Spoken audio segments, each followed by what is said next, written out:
8월 11일 화요일 오후입니다. 1987년 8월 재판관은 이들의 결론을 지지했는데 이는 약 6억 달러를 아르카터에 지급해야 한다는 뜻이었습니다. 그러자 정부가 항소했습니다. 그러나 1988년 항소 심리가 열리기 전에 5억 1,900만 달러의 합의가 이루어졌습니다. 결국 우리는 주당 29.48달러에 해당하는 약 1,930만 달러를 추가로 받았습니다. 1989년에 약 80만 달러를 더 받게 됩니다. 버크셔의 차익거래는 다른 사람들이 하는 차익거래와 다릅니다. 첫째, 우리는 매년 규모가 큰 거래 몇 건에만 참여합니다. 그러나 대부분의 차익거래자는 매년 아마도 50건이 넘는 거래에 참여합니다. 참여하는 건수가 그렇게 많으면 거래의 진행 과정을 확인하고 관련 주가의 움직임을 지켜보면서 대부분 시간을 소비해야 합니다. 그러나 찰리와 나는 이런 식으로 인생을 소비하고 싶지 않습니다. 온종일 주가 등락만 지켜보아야만 한다면 돈이 무슨 소용이 있겠습니까? 우리는 차익 거래도 분산 투자를 거의 하지 않으므로 거래 한 건에서 손실이나 이익이 크게 발생하면 연간 실적이 큰 영향을 받습니다. 지금까지는 실적이 아주 나빴던 적이 없었습니다. 그러나 앞으로는 있을 것입니다. 그런 일이 발생하면 처참한 내용이라도 자세히 보고하겠습니다. 우리 차익 거래의 차이점 또 하나는 공표된 거래에만 참여한다는 사실입니다. 우리는 뜬 소문을 듣고 거래하지 않고 인수기업을 알아맞히려 하지도 않습니다. 단지 신문을 읽고 주요 조건 및 몇 가지에 대해 생각한 다음 우리의 확률 감각을 따를 뿐입니다. 연말에 우리가 보유한 유일한 주요 차익거래 포지션은 RJR 나비스코 334만 2천 주로서 투자 원금은 2억 8,180만 달러였고 시장 가치는 3억 450만 달러였습니다. 이번에는 보유 분량을 약 400만 주로 늘렸고 2월에는 모두 처분했습니다. 우리는 인수기업인 KKR의 신청의 보유 물량 중에서 300만 주를 팔았고 나머지 물량은 즉시 시장에서 처분했습니다. 세전이익은 예상보다 많은 6,400만 달러였습니다. 그전에 낯익은 얼굴이 RJR 라비스코 입찰 장소에 나타났습니다. 세금 관련 제안을 주로 하는 퍼스트 보스턴 소속 제이 프리츠커였습니다. 요기 베라의 표현을 빌면 모두 이미 본 장면이었습니다. 평소 같았으면 우리는 RJR 주식을 사들였겠지만 살로몬이 인수단에 참여한 탓에 마음대로 주식을 살 수가 없었습니다.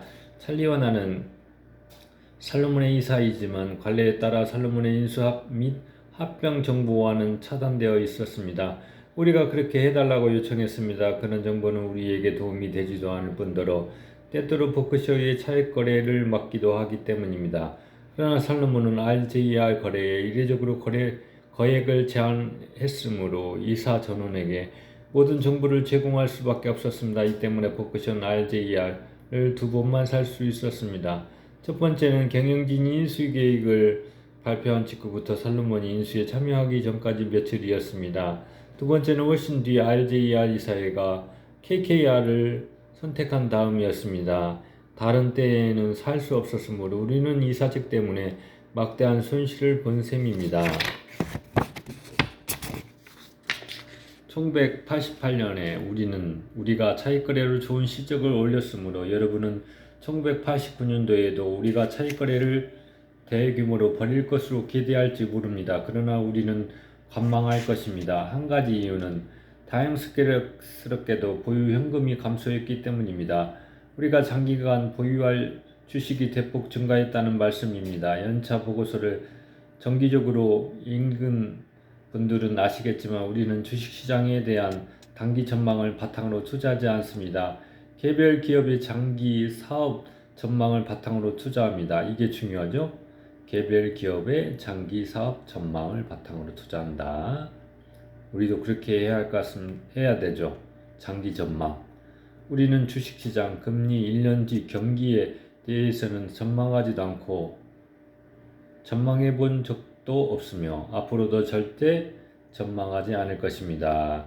우리가 보통 1년, 6개월, 1년 뒤 전망이라고 말을 하는데, 여기 보면 1년 뒤 경기 대해서는 전망하지도 않고 전망해 본 적도 없으며 앞으로 절대 전망하지 않을 것. 1, 2년 하지 않고 오랫동안 투자한다는 거예요. 보통 우리는 현금이 넘치더라도 1989년에는 차익거래를 거의 하지 않을 것입니다. 기업 인수시장이 이례적으로 가열되고 있습니다. 오즈의 마법사에서 도로시가 토토 여기는 도무지 캔자스 같지가 않아 라고 말하던 장면이 떠오릅니다. 우리는 이런 과열이 얼마나 이어질지 전혀 모르겠고 과열에 기름을 붓는 정부 대출기관 인수기업의 태도가 어떻게 해야 바뀔지 모르겠습니다. 그러나 다른 사람들이 무분별할수록 우리는 더 신중해야 한다는 점을 분명히 알고 있습니다. 우리는 인수기업과 대출기관들의 과도한 낙관주의를 이용해서 차익거래를 하고 싶은 마음도 없습니다. 우리는 영원히 이어질 수 없는 것이라면 끝이 오는 법이다 라고 말한 경제학자 허브 스타인의 지혜를 마음에 새기고자 합니다. 작년 1989년에는 차익거래가 거의 없을 것이라고 말했는데 실제로도 그랬습니다. 차익거래는 단기 현금 자산의 대안인데 작년에는 일부 기간에 보유 현금이 비교적 적었습니다. 나머지 기간에는 현금이 매우 많았지만 그렇더라도 차익거래를 하지 않았습니다. 주된 이유는 기업들의 거래 형태가 이치에 맞지 않았기 때문입니다. 그런 차익거래는 더 멍청한 바보를 찾는 게임과 너무도 비슷합니다. 월스트리트 투자저수가 레이 대보는 말했습니다. 바보들은 천사들이 두려워서 하지 않는 거래도 한다. 우리는 때때로 차익거래를 하겠지만 승산이 있을 때만 할 것입니다. D. 효율적 시장과 이론에 대한 반박. 지금까지 차익거래에 대해서 논의했으므로 이번에는 효율적 시장 이론에 대해서 간단하게 논의하는 것도 좋을 듯합니다. 이 이론 1970년대 학계에서 크게 유행했으며 거의 성서가 되다시피 했습니다. 이 이론에서는 주식에 관한 일반 정보가 모두 주가에 정확하게 반영되어 있으므로 주식을 분석해도 소용이 없다고 말합니다. 다시 말해서 시장은 항상 모든 것을 알고 있다는 뜻입니다. 따라서 EMT를 가르치는 교수들은 주식 시세표에 다트를 던져서 포트폴리오를 구성해도 가장 총명한 분석가가 열심히 분석해서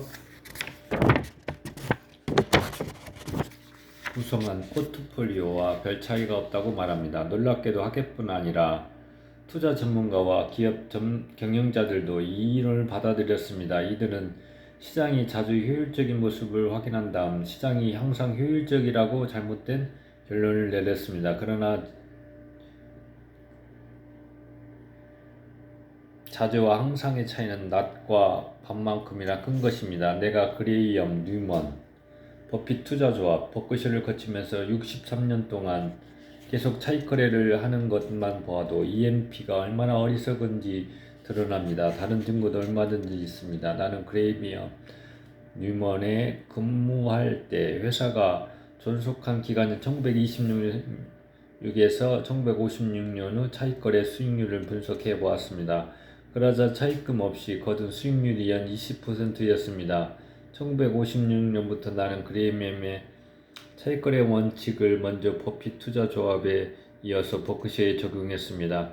정확하게 계산해 보지는 않았지만 1956에서 1988년 수익률이 연 20%를 훨씬 넘는 것입니다. 물론 나는 그레이엄보다 훨씬 유리한 환경에서 투자했습니다. 그레이엄처럼 대공황과 씨름할 필요가 없었으니까요. 이제 포트폴리오의 실적을 공정하게 평가할 수 있는 요건이 모두 갖춰졌습니다. 1.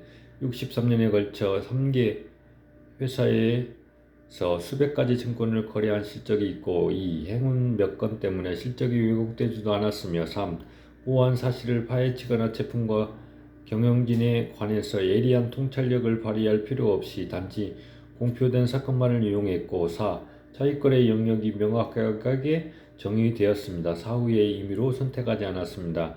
63년 동안 전체 시장의 수익률은 배당을 포함해서 연 10%에 조금 못 미쳤습니다. 이는 배당을 모두 재투자했다면 $1,000가 40만 5천 달러가 되었다는 뜻입니다. 그러나 수익률이 연 20%였다면 $1,000는 9,700만 달러가 되었을 것입니다. 이 정도 통계적으로 유의미한 차이라면 누구나 호기심을 가질 만합니다. 그런데도 EMT 옹호자들은 이런 증거에 관심이 전혀 없는 듯합니다. 물론 요즘은 이들도 과거처럼 EMT에 대해서 많이 말하지 않았습니다. 그러나 내가 알기로는 수천 명이나 되는 학생들을 잘못 가르치고 있어도 자신의 잘못을 인정한 사람이 없습니다. 게다가 EMT는 주로 경영대학원 투자교육과 과정에서 여전히 핵심을 차지합니다. 신비감이 사라질까 두려워 잘못을 덮어두는 행태는 신학자만의 것이 아니더군요. 이들이 학생들을 잘못 가르치고 투자 전문가들을 오도한 덕분에 우리를 포함한 크리미어 투자자들은 엄청난 혜택을 보았습니다. 어떤 종류의 시합에서든 누구나 경쟁자에게 노력해도 소용없다고 가르쳐 준다면 우리는 엄청나게 유리해집니다. 이기적으로 생각하면 크리미어 추종자들은 이들이 EMT를 영원히 가르치도록 기부금이라도 내야 할 판입니다. 이제 유효 사항을 말씀드리겠습니다. 최근에는 차익거래가 쉬워 보였습니다. 그러나 차익거래는 연 20% 수준의 이익을 보장하는 투자 방식이 아닙니다. 말씀드렸듯이 시장은 매우 효율적인 경우가 많습니다. 우리는 63년 동안 차익거래 기회를 많이 포착했지만 가격이 타당해서 놓친 기회가 훨씬 많습니다. 특정 투자 유형이나 스타일만 고집해서는 주식으로 탁월한 이익을 거둘 수 없습니다. 사실을 세심하게 평가하고 끊임없이 훈련을 쌓아야만 가능합니다.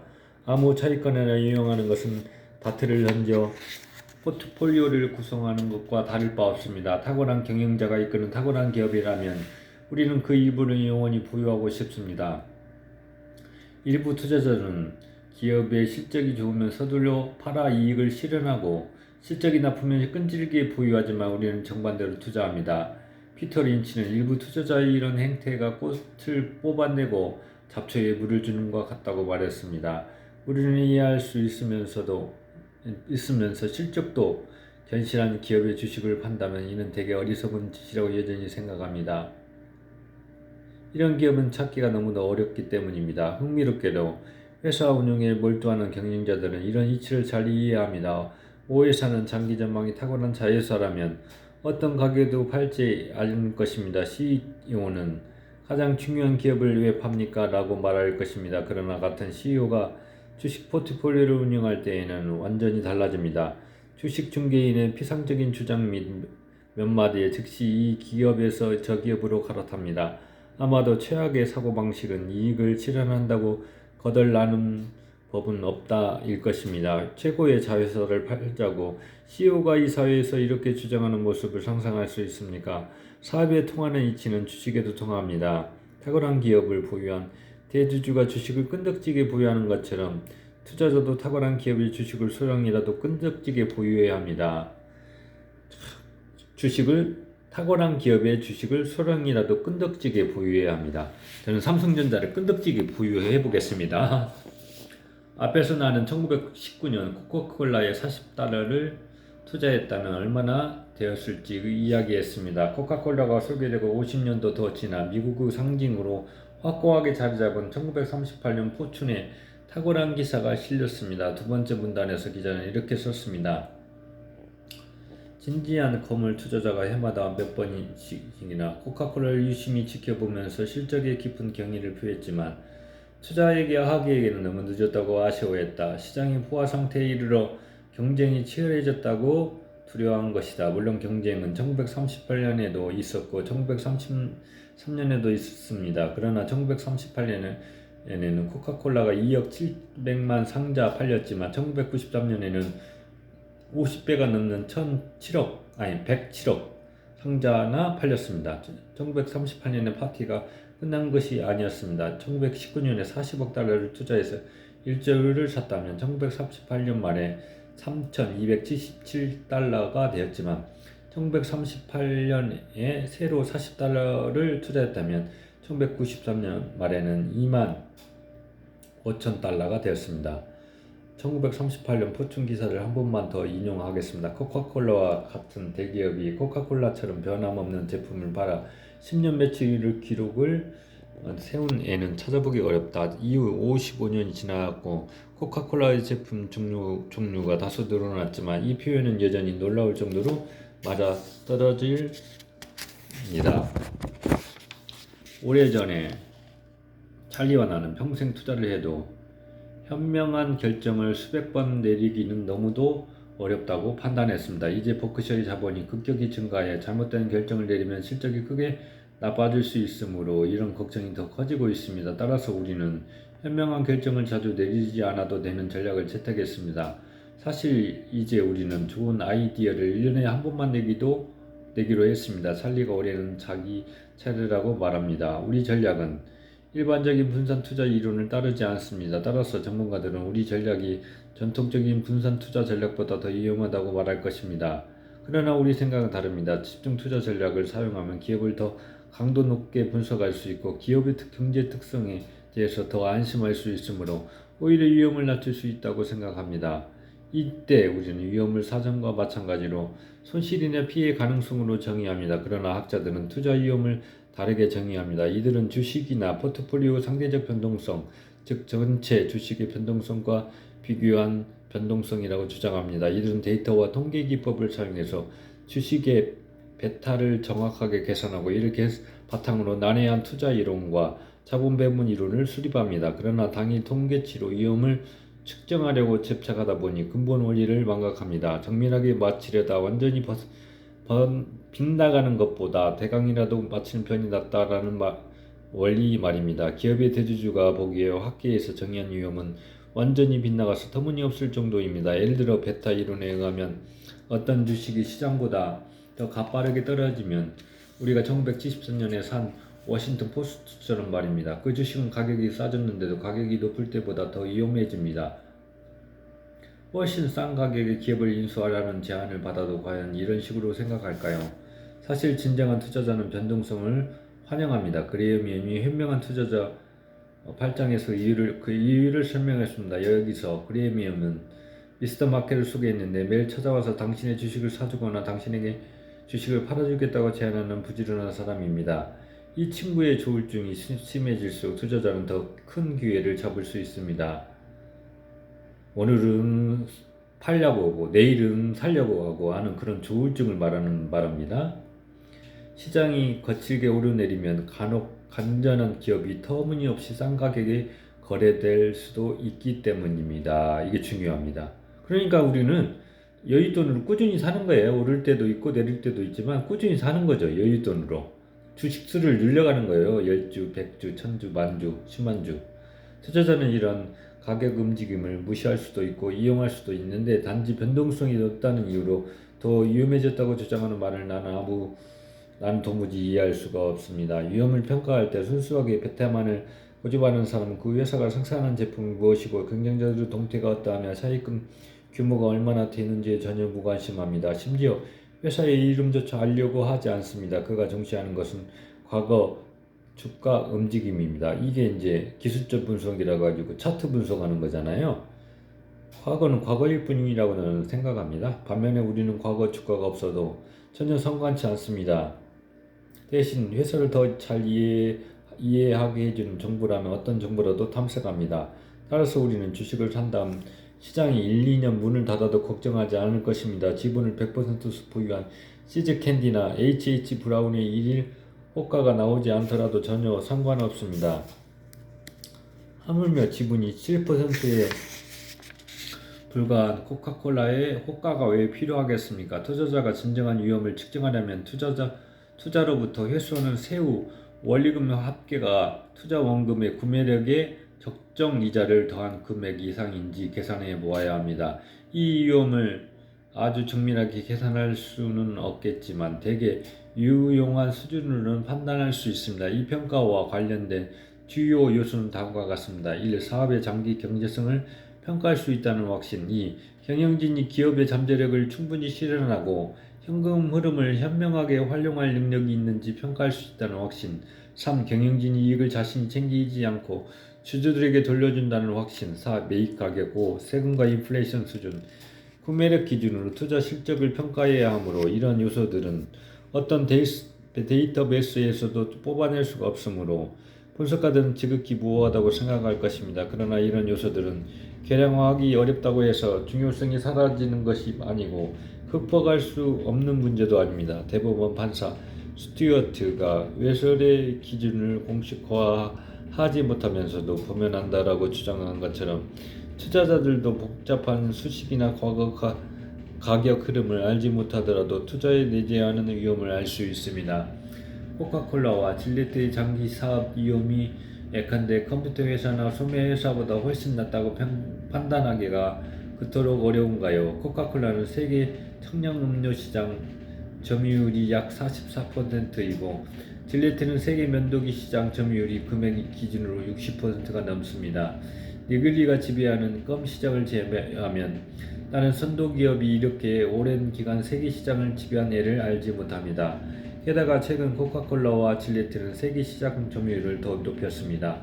막강한 브랜드, 뛰어난 제품 특성, 강력한 유통 시스템을 갖춘 이들은 경쟁력이 엄청나며 견고한 성체 둘레에 해자를 갖추고 있습니다. 반면에 일반 기업들은 아무 보호 수단도 없이 매일 전쟁을 치러야 합니다.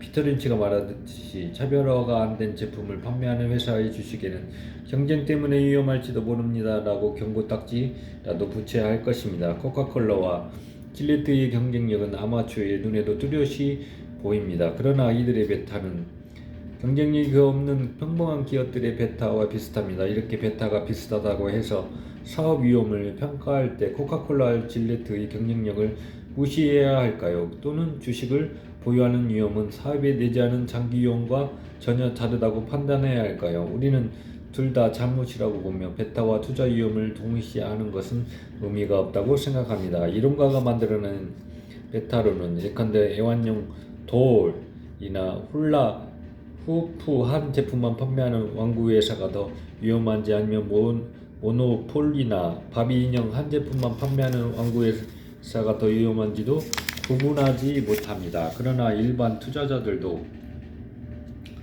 소비자 행동과 장기 경쟁력 요소들을 이해하면 어느 회사가 더 위험한지 구분할 수 있습니다. 물론 투자자들은 누구나 실수를 저지릅니다. 그러나 비교적 이해하기 쉬운 몇몇 사례에 집중할 경우 어느 정도 현명하고 지식이 있으며 부지런한 사람이라면 투자 위험을 비교적 정확하게 판단할 수 있습니다. 오늘 여기까지 있겠습니다. 또 감사합니다. 또 다음에 뵙겠습니다. 박종석 설계였습니다. 즐거운 오후 되십시오.